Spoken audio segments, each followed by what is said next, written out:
दोस्तों, स्वागत है अधिकारी जीएस चैनल में। अभी अभी जो कल से न्यूज़ वायरल हो रही है बीपीएससी को लेके, 17वीं बीपीएससी को लेके वायरल हो रही है कि क्या नॉर्मलाइजेशन होगा, नॉर्मलाइजेशन होगा कि नहीं होगा। तो इसके बारे में बहुत बवाल हो गया है। तो ये बहुत गड़बड़ होगा अगर नॉर्मलाइजेशन होता है तो इस मामले में जो खबर निकल के आ रही है उसमें ये बताया जा रहा है कि जो पेपर बनेगा अपना, जो भी अब बीपीएससी 17वीं बीपीएससी का, वो 3 सेट में बनेगा। 3 सेट में बनेगा। जो एक ब्राउन भूरा कलर का होगा, दूसरा होगा येलो कलर का, पीला कलर का होगा, तीसरा होगा ब्लू कलर का जो नीला कलर का होगा। और रेंडमली सेट किसी को कभी भी बांट दिया जाएगा। तो अगर 3 सेट बनता है तो क्वेश्चन भी अलग अलग होंगे सारे में। ये भी पूरा दावा नहीं हो पाया कि क्वेश्चन वही होंगे या अलग अलग होंगे। अगर अलग अलग होंगे क्वेश्चन, एक तो कर नहीं पाएंगे क्योंकि उससे नकल होने का चांस बढ़ जाएगा। मगर अगर ये अलग अलग होते हैं तो क्वेश्चन का लेवल भी अलग अलग होगा। तो नॉर्मलाइजेशन एकदम से फिक्स हो जाएगा, नॉर्मलाइजेशन होगा ही होगा। ये बात समझिए। या जब नॉर्मलाइजेशन होता है तो दिक्कत होती है उसमें। और दूसरी बात यह है कि एक ही दिन में पेपर होगा, तीनों ही एक ही दिन में 3 पाली में पेपर होगा। 3 पाली मतलब कि एक 9 से 11 बजे, एक 12 से 2 बजे, और एक 3 से 5 बजे। इनका प्लान ये है कि इस तरह से एग्ज़ाम ये कराएंगे 3 पाली में। 3 पाली में एग्ज़ाम कराएंगे। और किसको कौन सा पेपर, ये येलो किसको जाएगा, किसको ब्राउन जाएगा, किसको ब्लू जाएगा, ये डिसाइड नहीं है किसी को। रेंडमली किसी को जा सकता है, किसी को कुछ भी मिल सकता है। तो इससे बहुत ज़्यादा सस्पेंशन बना हुआ है, आशंका की स्थिति बनी हुई है कि 2 घंटा पर शिफ्ट वाइज होगा, 2 घंटा का पेपर होगा शिफ्ट वाइज। डर क्या है इसमें? धांधली की आशंका बहुत तगड़े से है कि धांधली हो सकती है, नॉर्मलाइजेशन होगा, धांधली का खतरा बढ़ जाएगा। बच्चे इसी से डरे हुए हैं और 6 दिसंबर को वो वहाँ धरना देने के लिए पटना चलो अभियान चला रहे हैं। पटना चलो। तो उनकी मांग जायज़ भी है कि इसे नहीं होना चाहिए। अब एग्ज़ाम 10 दिन बचा हुआ है और आप ये सब नोटिफिकेशन निकालोगे कि हम पेपर ऐसे कराएंगे, पेपर वैसे कराएंगे, इतना बदलाव, बड़ा बदलाव अगर करने जा रहे हो तो आपको सब पहले ही नोटिफिकेशन में क्लियर कर देना चाहिए। और सुप्रीम कोर्ट का डिसीजन भी आया है कि आप बीच में इस तरह से कोई चीज़ चेंज नहीं कर सकते।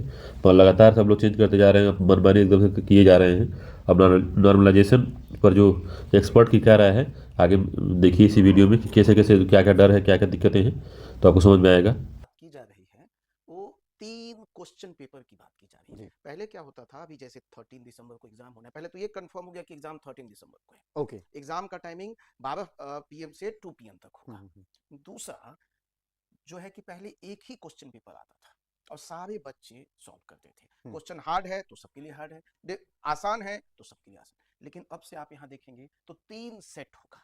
ओके। सेट 1 ब्राउन कलर का होगा, दूसरा सेट येलो कलर का होगा, तीसरा सेट ब्लू कलर का होगा। और हर एक डिस्ट्रिक्ट में, एक डिस्ट्रिक्ट में हो सकता है पटना डिस्ट्रिक्ट में ब्राउन कलर का ही सबको मिले, नालंदा डिस्ट्रिक्ट में येलो कलर का मिले, ब्लू कलर का किसी और डिस्ट्रिक्ट में मिले। तो ये रैंडम तरीके से एडमिनिस्ट्रेशन चूज करेगी और उस डिस्ट्रिक्ट में डालेगी। तो यही सबसे बड़ी अभी न्यूज आ रही है और बच्चों में इसको लेकर काफी पैनिक है।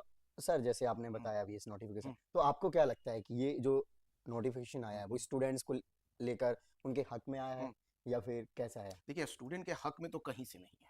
जब एक क्वेश्चन पेपर होता है तो क्या होता है, बच्चे एकदम, चाहे आसान है तो सबके लिए एक ही क्वेश्चन पेपर है, लेकिन जब 3 अलग अलग क्वेश्चन पेपर है तो हो सकता है कि येलो जो ब्राउन कलर का क्वेश्चन पेपर है वो आसान हो, हाँ। और येलो कलर वाला डिफिकल्ट हो, ब्लू कलर वाला मीडियम हो। तो मेरी किस्मत है कि मुझे कौन सा पेपर मिल रहा है, किस डिस्ट्रिक्ट में मेरा सेंटर पड़ता है।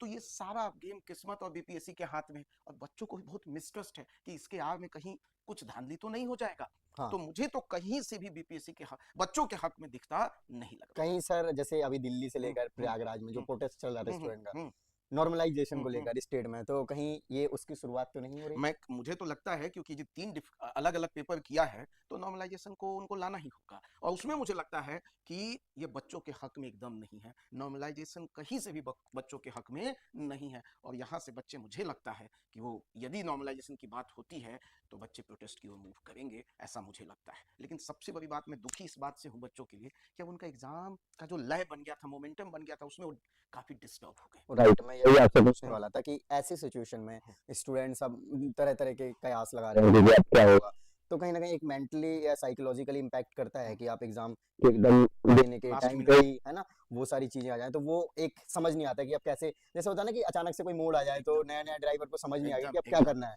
तो अब कहीं ना कहीं उनके साथ ये सिचुएशन हो गई, तो मुझे अब अभी कैसे डील करना चाहिए फिलहाल में स्टूडेंट मुझे को? लगता है कि एक तो पहले सही स्टेप नहीं है 3 क्वेश्चन पेपर का। हम्म, क्वेश्चन पेपर एक ही होना चाहिए। बट अब सिंस अभी बीपीएससी ने कहा है तो मुझे लगता है हम्म, कि यहाँ पे स्टूडेंट्स को पहले शांति से अपने एग्जाम पे फोकस बनाए रखें। हम्म, बाकी बीपीएससी से रिक्वेस्ट किया जा सकता है, उनको प्रोटेस्ट किया जा सकता है, बट इन सब में पढ़ाई को नहीं छोड़ना है।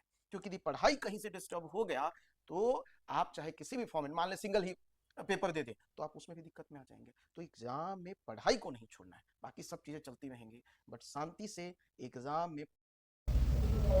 आशा है कि आप सब समझ गए होंगे क्या क्या क्या क्या दिक्कत आगे आ सकती है इसमें।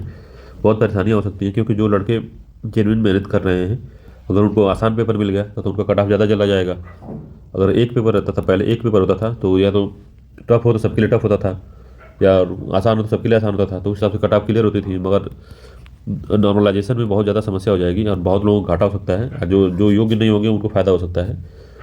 तो किसी को कुछ भी इसमें मिल सकता है, इस वजह से ये खतरनाक है। तो इसका विरोध करिए। ऑनलाइन, अगर ऑनलाइन कर सकते हैं ऑनलाइन करिए, अगर जा सकते हैं, जाने में सक्षम है तो जाके करिए, मगर इसको किस तरह से बंद करवाइए इसको, क्योंकि इस तरह से आयोग मनमाना नहीं कर सकता।